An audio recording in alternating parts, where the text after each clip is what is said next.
Hello and welcome back to my channel. Today I'm going to go through my daily passion planner and walk you through how I'm using it. So at the beginning of December, I shared my setup. I added a bit to it, just having moments of gratitude. The first couple months of this year have been scattered with loss and some just like deep sadness. So taking moments for gratitude has been with a counter narrative of what I was kind of getting stuck in before. The Passion Planner Daily also has this view of kind of like how it works. You can make it super colorful. This idea of like this infinite possibilities. You'll see how I've used that. All of this mood tracking as well. So some of my inspiration that I'll go through today is my content ideation and creation trackers, as well as my year at a glance. So with your roadmap at the beginning of the year, when you start this, I'd highly recommend doing this exercise, putting everything on paper and being able to reflect on it is so valuable. And I read a study that as you commit things to paper, you're more likely to get them done. So I'm gonna get everything done that I've written here. At least that's the goal. A year at a glance is what I love about this. These are pages that do a 6-year. They're kind of sticky because I've used these little flags to start to place holds on when I'm gonna do more YouTube updates and have my monthly artist dates. I really want to get into a better practice of both creating intentional content and updating on how I'm using the planner in so many different ways, fulfill some of my passions. And my passions recently have been in that creative pursuit. So doing more painting, more sculpting, some lino cuts. I probably should go back and color code this as well. I have a view of color coding that kind of helps me like compartmentalize what I'm doing. And yeah, for this first half where we're at the 27th when I'm actually updating this. So I should probably rethink this flag, but that's okay. And then looking at the end of 2025, still more to do, but you can see I'm really loving these flags.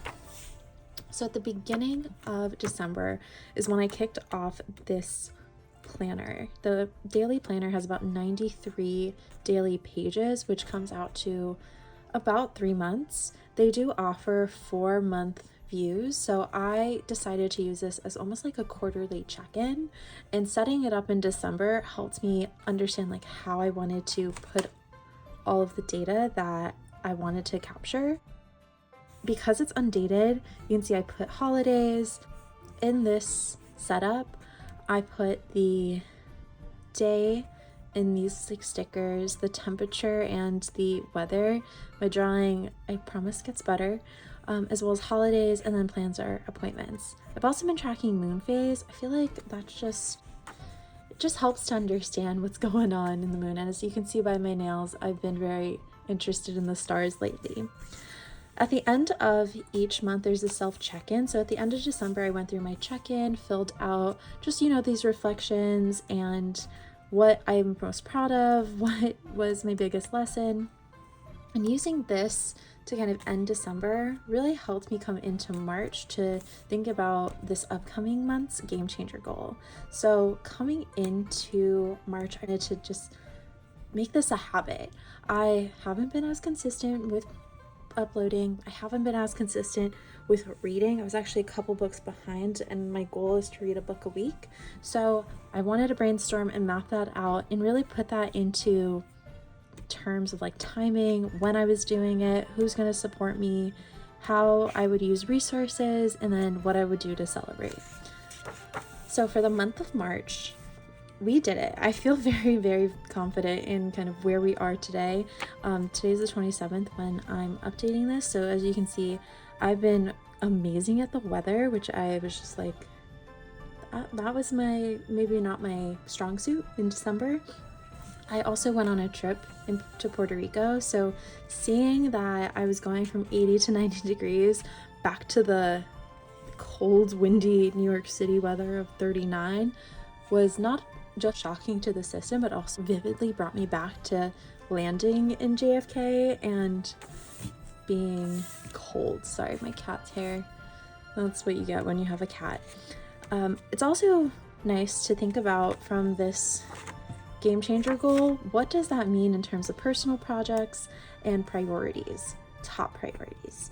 I also work a 9 to 5, a full 40-hour week, and this is the month that I start to kick off the most intensive parts of my work, and it actually ends in June. So I'm excited during June to show you kind of the peak of the peak, and hopefully this last week is where I really wrap everything up.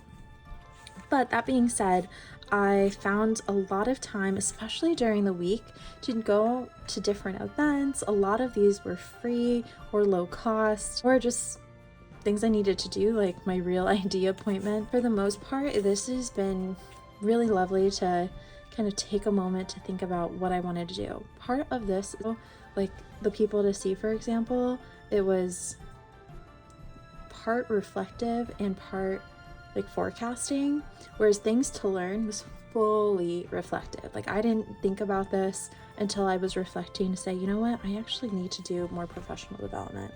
And as you see, I kicked this off in February 24th, so that's actually where I kicked off some of my daily pages. What I love about daily pages is that there is so much you can fill out. Sometimes it can feel overwhelming, and sometimes, and you'll see this, I only use the space of infinite possibilities as where like this free space to grow is just not enough.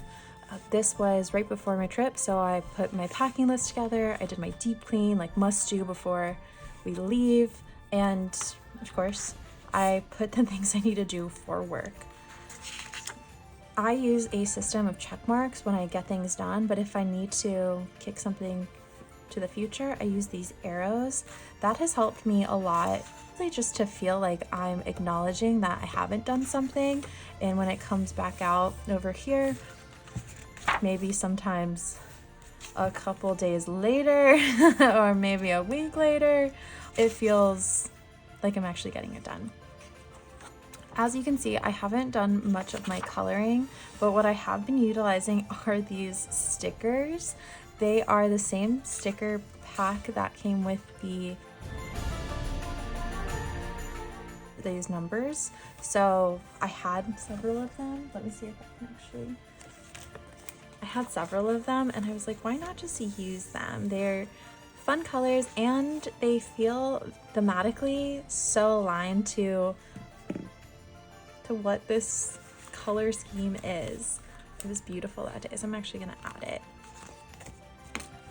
As you can tell by my handwriting some of these days, it was very rushed or kind of after the fact. What I was going for in this game changer goal that you can see I didn't even check off all the time was not perfect, but just better. So when I came back, I think March 5th is where I started to say, okay, I'm gonna start using this more, start being really intentional about filling things out, bring these stickers into it.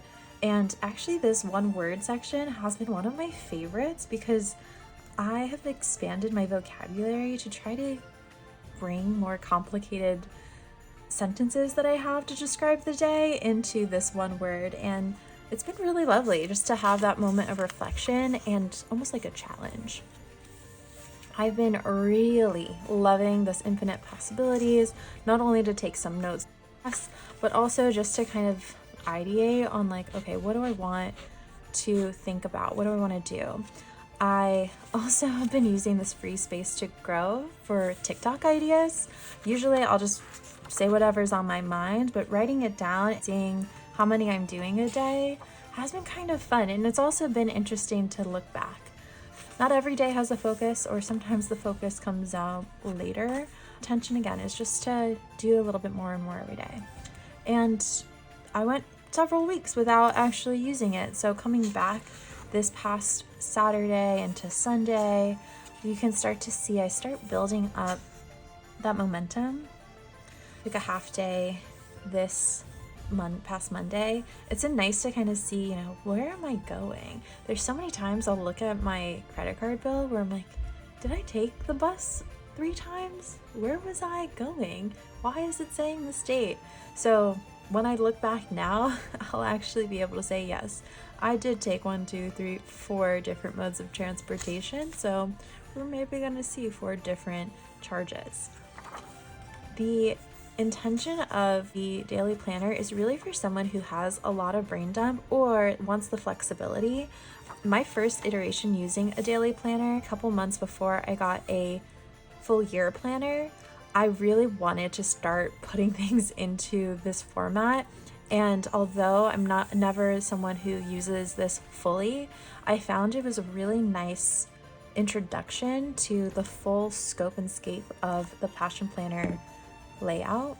You can use it, and it encourages down here, you can use it to journal, draw, brainstorm, take notes, mind map, literally anything your heart desires. And it's been fun to kind of expand on that. What does that look like? I did not pick up my laundry today, so I actually got to do that tomorrow. I did recap my meeting. I promise I actually do more work than this. I don't think I filled it out fully, but you can see I'm recording my YouTube. I thought I was gonna pick up my laundry earlier, not realizing my laundromat closes at 6. I do wash and fold. Now, there are some of these days that I already pre-filled in because I very much of the mindset that if I do some for every day, it makes it a little more approachable than having this blank, completely blank sheet. On Sunday, I'm gonna do a financial review. So I have these fun stickers. Obsessed with all of these stickers. This comes from the functional tracking sticker book. I believe these were like expense blocks, but I love these, especially just thinking at the like high level of like, okay, what's my income, what's my debt, what's my savings at a quarterly basis. Not only looking at my goals like for reading and being creative, I also wanted to use this for budgeting, for content creation, and just have a moment to reflect on meaning and what I have. I will say a very humble moment was trying to fill out this weekly content tracker. I crush it on LinkedIn. I feel like that's been second nature, especially after this like period of mourning. Substack and YouTube, not so much. So my goal for Q2, which is kind of where we sit at the planning phases, we're in week 13 with the end of Q1. My goal for Q2 is to try to do double of each. So that would be 100% for LinkedIn, 2 for Substack, and 6 for YouTube. I think I can do it. I haven't pulled the same frame into what I call Q1 and Q2, but as we see in the next quarter review, I'll definitely have that up there. I also use this to sketch ideas. I've reformatted this to have a digital Notion page instead, because there's so many things that as I'm out and about, I am bringing ideas from, so maybe not my best use. But where I really want to spend some time today is my March overview. So I'm going to pick a different color than purple. I think I'm actually going to pick this really light pink. And I've started to go through some of these sections. I utilize the KonMari method of organization, where you kind of start with your clothes, shoes, accessories, then you go into your books, and slowly go into like more personal areas. This year has been interesting so far, but coming into March, I started with such a need to clean my kitchen appliances and my pantry. So I actually went through and got rid of a lot of stuff, and because of that, oh, and when I get rid of things, I go to my Buy Nothing group. It's not like throwing it out always unless it's broken. And if it's a piece of technology, I like to make sure I recycle. Best Buy near me has a recycling drop-off because it's super easy. I've also been doing a bit of my craft updating. I got into lino cut. I got a kit, and that's been really lovely. I definitely need to do technology. That's not where I've gone just yet. So maybe this weekend I'll do that first on my list. I also know the times are changing. We're entered spring, so this will definitely be on my to-do list. At the end of all of these areas, I don't have to do everything. Actually, I should definitely do my paper. I have a lot. Yeah, my digital space. And I'm gonna do these 4. So I'm gonna start planning for the areas. I haven't made that intention to plan, but this is a great reminder that you don't have to do everything, and you know, you can set this up in a way that really enables you to do your best work. What I like to do after I go through my purge and just cleaning, organizing phase is to have this reflection.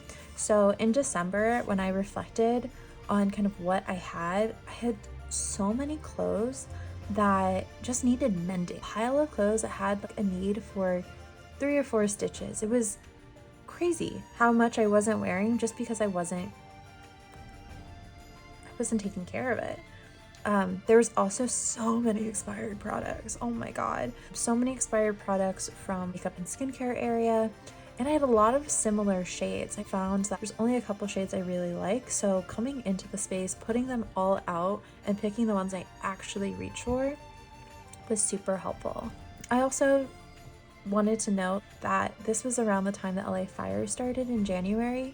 And from a reflectionary perspective, it made me just so appreciative of what I have, but also know that at any instant, things can all be gone. Have a moment of appreciation of how do I continue to create more opportunity for community mutual aid, and if I ever am in that place that I need it, how do I get the courage to ask for help? I definitely struggle with that.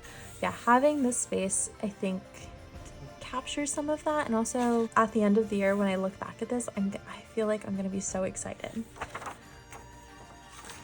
So that's all I've used this for so far. We go into the quarter and close out. Thanks for watching.